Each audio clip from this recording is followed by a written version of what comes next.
Today is Valentine's Day. Pinili naming magpamilya ang mag-celebrate na magkasama ang aming buong pamilya. Oh, sweet. Binigyan ako ng chocolate ng aking apo. Nagaling sa kanyang daddy, binigay sa kanyang mami, tapos yung mami niya ibinigay sa kanya. Tapos ibinigay naman sa kanyang lola. Oh, swerte ni Swilin dahil siya ang huling nakahawak sa chocolate kaya siya ang nagmamay-ari ng chocolate. Dito namin piniling mag-celebrate sa aming munting palasyo. Kaya nagluto kami ng barbecue, yung isaw at saka pork na may lingin-lingin, yung spleen ng tawag sa English, tapos yung intestine ng mga manok at saka yung adidas, yung peel ng manok, yung tinain ng manok, yung lingin-lingin, tapos merong punting pork, tapos may hotdog. Basta ganyan lang ang aming ulam. Nakapag-celebrate na kami ng aming Valentine's Day na magkasama ang aming buong pamilya. Ayan, dahil si Swilin ang magaling dyan sa barbecue, dahil dating nagtitinda ng barbecue, ako ang naatasang magtimpla ng barbecue. Kaya ako ang nagtimpla, iba naman ang nagtuhog. Yung nagtusok sa steak, yung sa barbecue na, yung gituhog-tuhog na bagi, tusok-tusok na sa steak para ready na siya ilagay sa apoy. Ang hirap talaga magsalita ng Tagalog, pero I push myself to be good to speak Tagalog. Ganyan lang, no? Pagkatapos ang nagtusok-tusok yung aking mga anak, sila nang bahala. Siyempre dahil si Swilin yung mother nila ang nagtimpla, sila na din ang magluto. Tapos andyan na ang aming pinaka-pogi points na si Gabriel. Siya naman ang nagpay-pay-pay din dyan para maghaling, para ready to cook na ang barbecue. Yang oras na yan is alas 5 na ng hapon. Kaya na, unti-unti na namin isinalang at ayan, nakapila na. Sunod-sunod na nakapila mga bata. Dahil sa amoy pa lang ng barbecue, super sarap talaga guys. Yan lang, no, simple lang pero masarap talaga. Amoy pa lang guys. Aw, tagak-tagak lagi ng pante ni Mos Kalami. Kita ka namang barbecue. Aw, lagi. Aw. Pag maluto na ng barbecue guys is kulang na lang din ana guys, pang toma, pang shot ba? Shot puno ba?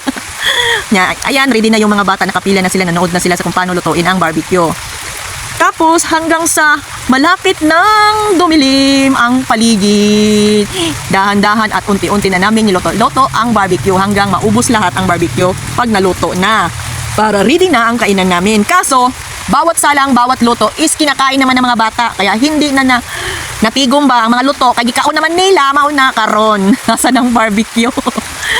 Pagsapit ng dilim guys, sus, niatak na ang mga lamok, pero niatak na pod ang kahumot sa barbecue. Kaek ang mga lamok guys, oy, kaya nag-aso-asugod ang baho sa barbecue guys. Pagkatapos guys, luto ng barbecue guys, sugdan dayon na og kaon guys. Pag naluto na ang barbecue is umpisahan na ang kainan, di ba? Unsa ba may buhaton? Ano pang gagawin natin? Pag maluto ang barbecue is kainan na guys. Pagkatapos ng kainan guys, ang mga batang mga manginumay guys, ayun, shot puno na sila Dodong at PG Pogi guys. Ang aking umagad, siya kasi ang nagluto ng barbecue, ang tumapos ng barbecue. Shot puno guys. Pagkatapos naming maghapunan guys, nag-shot puno sila. Kami naman is nanood ng palabas. Nag-ano kami guys, nag-movie marathon kami. In-enjoy namin ang movie marathon ng gabi na yan. So tinood lang guys, natapos yung banding namin is 1 AM in the morning na talaga. Matagal talaga kami natapos dahil siguro sa kwentuhan, sa panonood ng movie, ganyan guys. Pagkatapos pagsapit ng umaga, medyo matagal gumising kaya hapon na nakauwi yung aking Trexie at si PG Pogi na aking umagad kasama si Tinay. Hapon na sila nakauwi guys dahil syempre pagod sa hininga na 1 AM na. Ganyan na lang guys. At yun lang ang aking short story sa araw ng Valentine's Day. Ganyan lang ka-sweet guys, simpleng celebration pero tatak sa isip at puso na hindi malimutan ang memories na magkasama kaming buong pamilya. Sana ganun lang guys, no, ang buong pamilya. Kahit hindi man marami ang buhay, at least masaya. Thank you for watching guys. I love you. Hurot mo mama.